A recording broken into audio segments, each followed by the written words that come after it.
For the last few years, it has felt like we have been stuck in a loop. Every few months, someone confidently announces that the economy is about to fall apart. Markets are supposedly on the edge of collapse. Housing prices are about to crash back to reality, and a recession is right around the corner. And yet, time passes, and none of it seems to happen in the clean, dramatic way people keep predicting. From the outside, it looks confusing. Officials point to charts going up and say things are fine.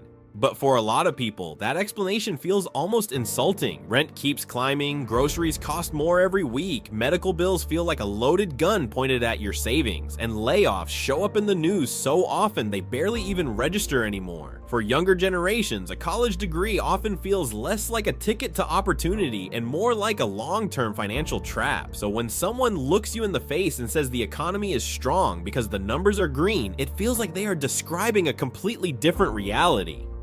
Welcome to Political Plot, where we cut through the noise to reveal the power plays shaping American politics. Today we are diving into why the economy can look strong on paper while everyday life feels harder than ever, and how a system built to reward asset owners, corporate power, and unchecked accumulation is quietly shifting costs and risk onto everyone else. This is about understanding the gap between the numbers we are shown and the reality most people are living in, and why that gap keeps growing.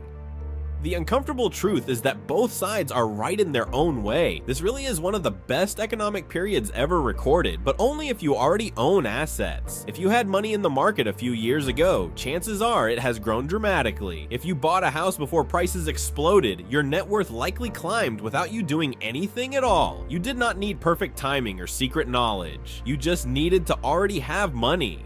For most people, that was never an option. If you are living paycheck to paycheck, the stock market is just background noise. If you are early in your career, you have not had enough time to build meaningful savings. Rising home values do not help you if you do not own a home. In fact, they only make that goal feel further away. This is what happens when an economy rewards ownership far more than labor. Wealth compounds effortlessly, while wages barely keep up with rising prices. If your pay stays flat, you are effectively moving backward. Meanwhile, ordinary people are being squeezed from every direction and then told it is somehow their fault. Corporate leaders openly admit they pass rising costs onto customers to protect profits. Entire industries celebrate efficiency gains that mostly come from cutting jobs. And all of this happens while people are scolded for buying coffee or not budgeting hard enough. The frustration is not imaginary, it is structural.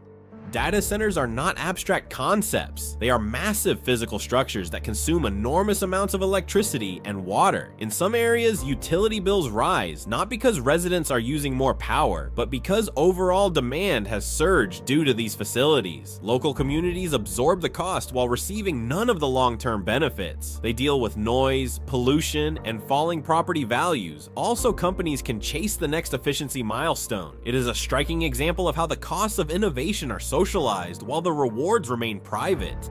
At the heart of all this is a deeper problem: extreme concentration of wealth. The richest individuals do not need more money to improve their lives. They want it because accumulation itself has become the goal. It is not about yachts or mansions. It is about watching the number grow. This obsession drives decisions that hollow out institutions, degrade communities, and destabilize entire systems. Suggesting limits to this process is often treated as radical, even though similar policies existed not that long ago.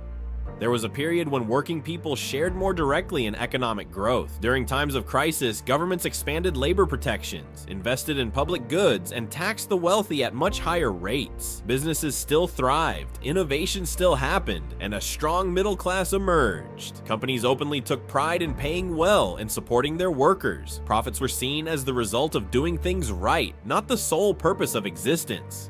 That balance began to shift when policy choices favored deregulation, lower taxes on capital, and an ideology that assumed wealth would naturally trickle downward. Instead, power consolidated. Corporations focused on short-term stock performance rather than long-term stability. One influential management philosophy normalized mass layoffs and treated workers as disposable inputs. Entire communities were dismantled in service of quarterly gains. The leaders who championed these strategies walked away wealthy long before the consequences became impossible to ignore. Today, that mindset is everywhere. Layoffs are routine, even in profitable companies. Executive pay soars while working conditions deteriorate. Market perception dictates decisions more than human outcomes. Wealth inequality reaches levels that strain social cohesion, while those at the top invest heavily in shaping politics, media, and public narratives to protect their position. Division becomes a tool. Anger is redirected away from structural causes and aimed at convenient targets. Social programs often become scapegoats. When assistance is discussed, the focus shifts to anecdotes of misuse rather than data. In reality, these programs make up a small portion of public spending and primarily support people who are working, caring for others, or unable to work due to circumstances beyond their control. Many recipients are children. Blaming them is easier than questioning why full-time jobs at highly profitable companies still do not pay enough to live on. The system encourages people to punch sideways or downward instead of looking up. Meanwhile, dominant corporations underpay workers and then benefit again when those same workers spend assistance money at their stores. It is a loop that protects profit while fueling resentment. The idea that taxing extreme wealth would cause economic collapse is largely a myth repeated by those who benefit from the current rules. Evidence suggests there is plenty of room to adjust without harming productivity or innovation. None of this means there is a simple fix. Better policy still requires responsible implementation. Public trust is fragile for good reason, but one thing is clear: the current trajectory is not sustainable. Turning everything into a commodity, from housing to healthcare, enriches a few at the expense of many. Eventually, no amount of optimistic messaging can convince people who are struggling to survive that everything is fine. History suggests that meaningful change often comes only after pressure builds to an uncomfortable level. That pressure is visible now. The choice is whether frustration gets weaponized to divide people further, or whether it becomes the basis for solidarity. Those who benefit most from the system prefer fragmentation because unity threatens their control. Recognizing that pattern is the first step toward breaking it.